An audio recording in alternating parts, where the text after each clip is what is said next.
friends, I hope you are fine. This is the channel where you can feel the concept of physics and you realize that you love with the physics. So आज का जो हमारा topic है वो है elastic कुलियन elastic कुलियन cases. Elastic कुलियन cases हम इस video में सीखेंगे और जो हमने प्रीवियस लेक्चर में कुछ कॉन्सेप्ट डेवलप किया था जो कि था law of conservation of momentum. अगर आपने वो हमारा वीडियो नहीं देखा तो इस वीडियो की डिस्क्रिप्शन में उसकी लिंक दे दिए मैंने, आप वहाँ से जाके उसको भी देख सकते हैं जी। तो उसके बाद जो है हम डिस्कस करने वाले हैं वो है कि इलास्टिक कुलियन केसेस। तो एक्चुअली कुलियन इट मीन्स दो चीज़ों की आपस में टकराना, उसे कह रहे हैं कि हम कुलियन। और उसके जो है डिफरेंट केसेस है क्या कि जब आपस में दो बॉडीज कोलाइड करा रही है तो उसकी रिजल्ट में क्या हो रहा है, यानी कि एक की स्पीड है, सपोज करें इतनी कुछ स्पीड से आ रही है और दूसरी से जो है टकरा रही है, तो उसके बाद जो है उसकी स्पीड कम होगी ज़्यादा होगी क्या होगी वो हम फाइंड करेंगे इन केसेस की हेल्प से जी। तो उसके बाद जो है कुलियन एक्चुअली मैं आपको बताता चलूँ कि दो किस्म की होती है, एक हमारी इलास्टिक कुलियन होती है और दूसरी इन इलास्टिक कुलियन होती है जी। तो एक हमारी क्या होती है कि इलास्टिक, एक होती है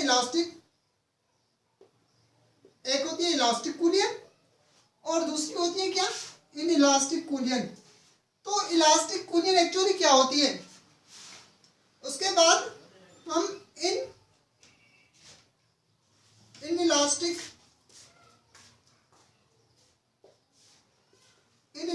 कुलियन के बारे में जो है बताऊंगा मैं आपको। ये elastic कुलियन it means a system in which कुलियन occur but what happened in which momentum and kinetic energy remain same, not change. That type of a कुलियन known as the elastic कुलियन। यानी कि ऐसी कुलियन एक सिस्टम के अंदर जिसमें मोमेंटम और kinetic energy before and after कुलियन same रहे, change ना हो, तो हम कहते हैं कि ऐसी कुलियन को इलास्टिक कुलियन। और इन इलास्टिक कुलियन हम उसको कह रहे हैं कि भाई momentum before and after कुलियन same हो बट काइनेटिक एनर्जी चेंज। यानी कि हमने जब इलास्टिक कुलियन को बताया मैं आपको, तो उसमें क्या है कि momentum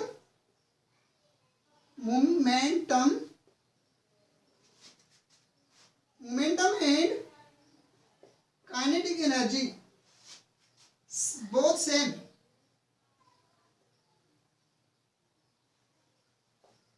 before and after collision जी, बिफोर एंड आफ्टर कुलियन। और इसमें क्या है कि मोमेंटम सेम हो,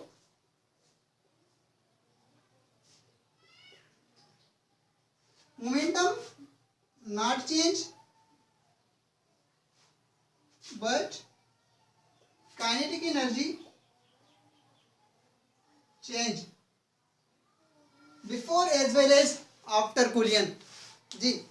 तो ये होती है इलास्टिक कुलियन और इन इलास्टिक कुलियन। उसके बाद हम आ जाते हैं केसेस पे। तो केस नंबर 1 हम स्टडी करेंगे अभी, केस नंबर 1 को। उसके बाद केस नंबर 2। तो केस नंबर 1 क्या कह रहा है, केस नंबर 1 कुछ ये कह रहा है कि एक ऑब्जेक्ट है, दूसरा भी ऑब्जेक्ट है बी, इसके पास कुछ वेलोसिटी है और इसके पास भी कुछ वेलोसिटी है। ये बिफोर कुलियन की बात है। उसके बाद ये ए ऑब्जेक्ट, ये हमारा बी ऑब्जेक्ट, V1 V2। तो होना क्या है कि एक्चुअली मासेस M1 और M2 दोनों सेम है। एज अ रिजल्ट हम इसको कह सकते हैं कि M मासेस दोनों बॉडीज की सेम हो और स्पीड इसकी ज्यादा है एज कंपेयर टू इसके। हो रहा क्या है कि ये स्पीड से जा रही है और ये स्लो जा रही है, ये इसको कोलाइड करेगी।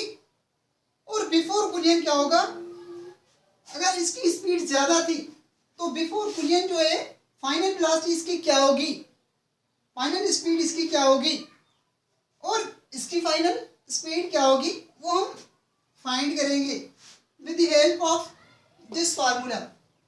जी, तो फार्मूला हमारा क्या है कि पहले तो हम v1 फाइंड कर रहे हैं कि m1 minus m2 upon m1 plus m2 and u1 plus 2m1 upon m1 plus m2 and u2। जी, अभी एक्चुअली क्या है कि कंडीशन ये है कि दोनों बॉडीज का मास जो है वो क्या है कि इक्वल है। जब दोनों बॉडीज का मास इक्वल है तो हम इस तरह से लिख सकते हैं। जी, हमने मान लिया कि सपोज करें दोनों क्या है कि m, तो ये m में कैंसिल आउट हो गई, माइनस हो गई, बाकी क्या बचा इसमें 0, और 0 इससे u से मल्टीप्लाई करेंगे तो ये क्या हो जाएगा, पूरा का पूरा टर्म 0 बचा। कुछ ये हमारा एक m ये है, एक m ये है, कितनी हो गई 2m, तो हम इसको कुछ 2m लिख सकते हैं, और ये 2m को डिवाइड कर दी, बाकी बचा का ये, तो v1 जो है हमारा वो u2 के बराबर है, और उसके अलावा v1 हमारा u2 के बराबर है, और v2 किसके बराबर,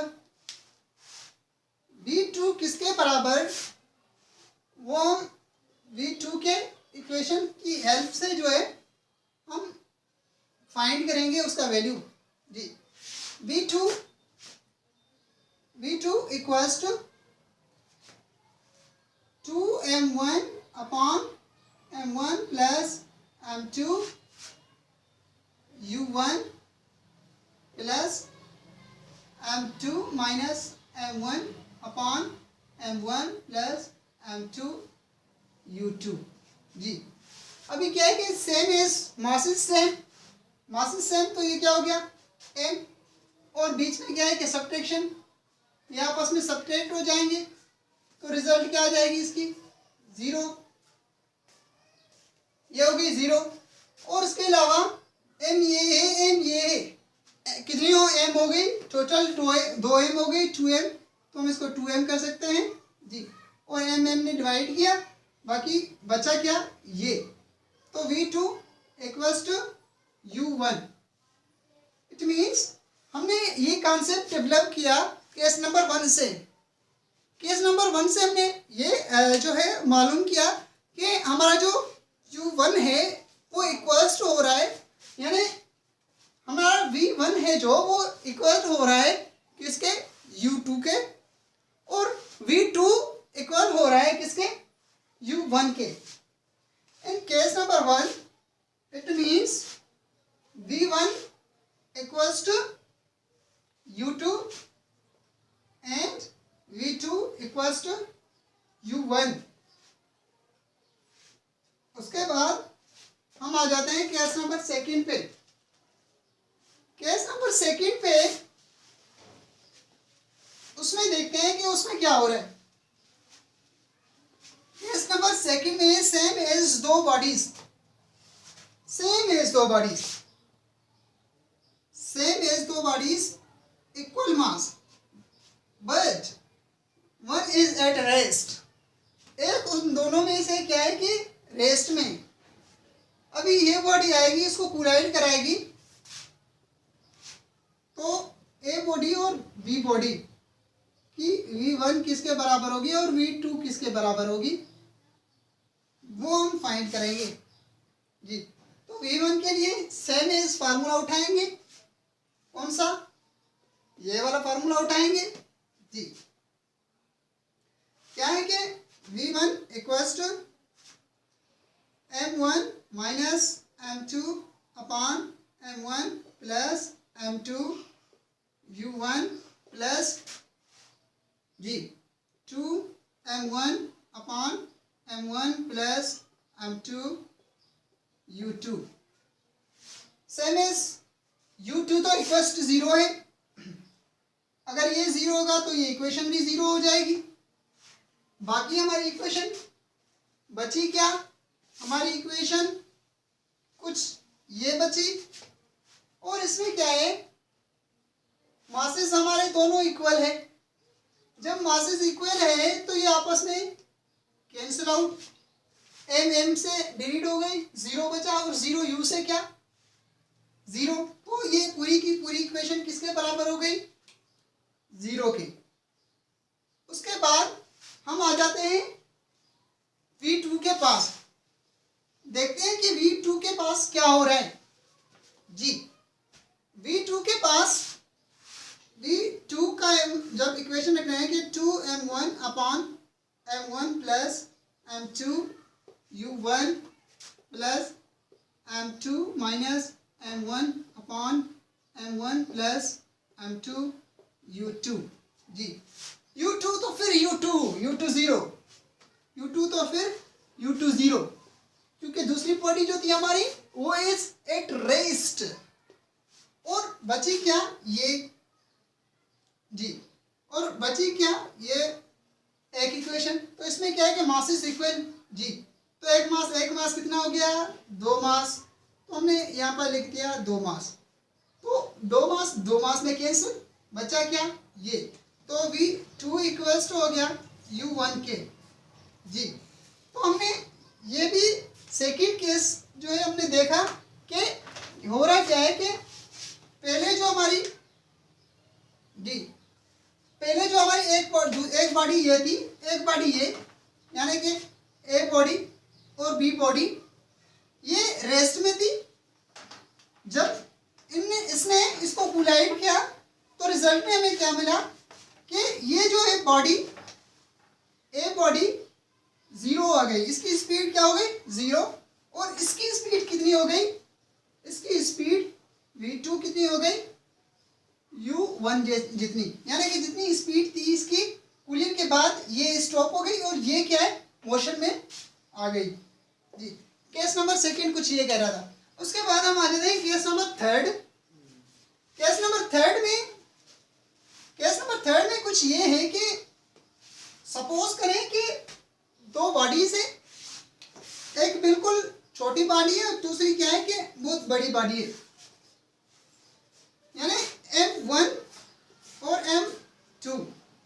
जब इन दोनों की कूलियन होगी तो रिजल्ट में हमें क्या मिलेगा वो हमें फाइंड आउट करना है। यानी कि इसकी M1 और इसकी U1 स्पीड थी U2, और ये क्या है कि एक्चुअली एज रेस्ट, बड़ी वाली बॉडी एट रेस्ट में, छोटी वाली बॉडी आ रही है और इसे कोलाइड कर रही है। तो इसकी रिजल्ट में हमें क्या चीज़ मिल रही है वो हम जो है फाइंड आउट कर रहे हैं। सपोज करें हमारी ए बॉडी है, ये बी बॉडी, ये A body same as B body. तो अभी इसकी V1 फाइंड करनी है हमें और V2 जो है फाइंड करना है।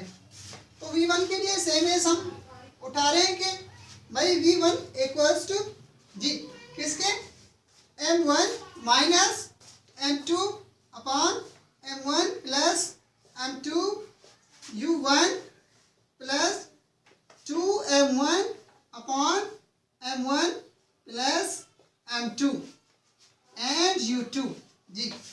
तो एक्चुअली M1 जो है हम कंसीडर कर रहे हैं M1 जो है उसका मास लेस M2 से, यानी हम ऐसे अज्यूम कर रहे हैं कि M1 जो है हमारी वो 0 मास है उसका जी।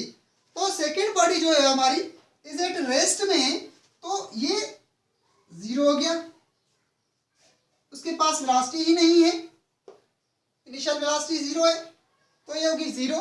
बची हमारी ये इक्वेशन। तो इसमें क्या है कि M1 जो है हमारी वो हम ऐसे अज्यूम कर रहे हैं कि भाई हमारी 0 के बराबर है। तो ये हम अज्यूम कर रहे हैं कि हमारी 0 के बराबर है। तो हमने बचा क्या कि M2 इस तरह से, और M2 ने कैंसिल कर दिया, बाकी नेगेटिव साइन इससे मल्टीप्लिकेशन में हो गई। तो बचा क्या हमारे पास बचा कुछ हमारे पास ये कि जी बचा कुछ हमारे पास ये कि v1 equals to minus u1 और उसके बाद हम v2 को फाइंड करेंगे कि v2 की रिजल्ट हमें क्या मिल रही है जी।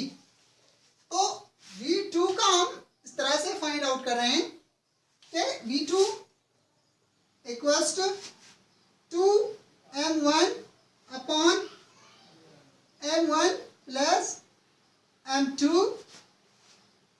u1 plus m2 minus m1 upon जी m1 plus m2 and u2 जी। अभी क्या है कि हमारा जो फर्स्ट वाला मास है वो इक्वल्स टू 0 है, ऐसे आप अज्यूम कर दें और ये भी क्या हो गया कि 0 हो गया। तो एक्चुअली बचा क्या, और एक दूसरी बात कि हमारी जो सेकेंड बॉडी थी वो क्या है कि u equals to 0, it means ये पूरा का पूरा टर्म क्या हो गया 0, क्योंकि u2 0 के बराबर है ना। और इसके बाद हम आ जाते हैं इस पे, तो m1 हमारा इक्वल्स टू निग्लिजिबल 0, ऐसे समझे। और ये भी m1 0 multiply by 2 equals to 0, और 0 u से मल्टीप्लाई हो गया, क्या हो गया 0, यानी v2 इक्वल्स टू 0। तो थर्ड केस हमारा क्या कह रहा है कि जो v1 है, v1 वो बराबर हो रही है कि माइनस u1 के, और जो v2 है जी यहाँ पर लिख रहा हूँ, v2 है वो बराबर हो रही है 0। कैसे, मतलब कोई एक बड़ा ऑब्जेक्ट इतना सा पड़ा हुआ है और हो रहा है कि छोटी सी चीज जा रही है, उसे कोलाइड करा रही है, तो रिजल्ट में हमें फाइनल वेलोसिटी उसकी फाइंड करनी है। इनिशियल स्पीड से जा रही है और उसको कोलाइड किया, फिर क्या होगा, उस छोटी सी चीज किसी बड़ी चीज को तो हिला नहीं सकती, तो इसलिए इसकी वेलोसिटी पहले भी 0 थी, अब भी 0 है, वो उसे मोशन में नहीं ला सकती। बट जब उसने फर्स्ट बॉडी में कोलाइड किया सेकेंड बॉडी को, तो वो जो फर्स्ट वाली बॉडी थी फिर वापस आ गई, ऐसे टकरा गई। जैसे कि आप समझ रहे हैं कि एक मच्छर है, ऐसे समझिए आप, एक बड़ी गाड़ी जा रही है, अगर मच्छर ने उस बॉडी से कोलाइड किया तो क्या उस बॉडी को मोशन में ला सकता है? डेफिनेटली नहीं। हम ये कुछ केस उठा रहे थे इसमें जी। उसके बाद लास्ट वन केस है हमारा केस नंबर 4। केस नंबर 4 में कुछ ये हो रहा है कि भाई जी, केस नंबर 4 में क्या हो रहा है कि एक ए ऑब्जेक्ट है, दूसरा बी ऑब्जेक्ट है। जो बी ऑब्जेक्ट है हमारा वो एट रेस्ट में है, यानी एक बड़ी वाली बॉडी है, एक छोटी सी बॉडी है, सेम केस वाली। बट इसमें क्या हो रहा है कि जो छोटी बॉडी है वो इज एट रेस्ट। पहले थर्ड वाले केस में क्या था कि जो कि बड़ी बॉडी थी वो इज एट रेस्ट में थी जी। तो उसके बाद अब हो क्या रहा है कि ये स्पीड में आ रही है और इस छोटी बॉडी को कोलाइड कर रही है। तो बिफोर कोलिजन इस बड़ी वाली बॉडी की वेलोसिटी क्या होगी जी, ए की, और इस छोटी वाली की वेलोसिटी क्या होगी वो हमें फाइंड आउट करनी है जी। तो v1 के लिए सेम है, हम इक्वेशन उठाएंगे ये भाई v1 equals to m1 minus m2 upon m1 plus m2 and u1 plus 2m1 upon m1 plus m2 and u2 जी। तो अभी क्या है कि ये जो u2 है वो 0 है, मतलब ये इक्वेशन तो हो गई 0, ये वाला टर्म तो 0 बचा। ये इसमें क्या है कि इसमें जो हमारा सेकंड बॉडी है यानी m2 वो इक्वल्स टू 0 है, ऐसे समझिए आप, बिल्कुल छोटा है, तो इसका भी इम्पैक्ट नहीं पड़ता m2 का। बचा क्या, बचा ये m में delete, v1 equals to u1, और उसके बाद हम v2 को फाइंड करें V2 में क्या हो रहा है जी। उसके बाद हम V2 पे आ जाते हैं कि V2 की इक्वेशन कुछ इस तरह से है कि 2m1 upon m1 plus m2 u1 plus m2 minus m1 upon m1 plus m2 and u2 जी। अगेन u2 क्या है कि 0, यह हो गया 0 और u1। तो इसमें जो मास नंबर सेकंड की बात कर रहे हैं वो इक्वल्स टू 0 है, ऐसे समझिए आप।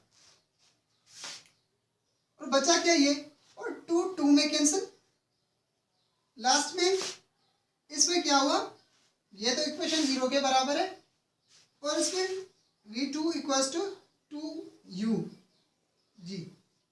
तो एक्चुअली एक बड़ी बॉडी है जो कि आ रही है एक स्मॉल बॉडी से टक्कर लगा रही है।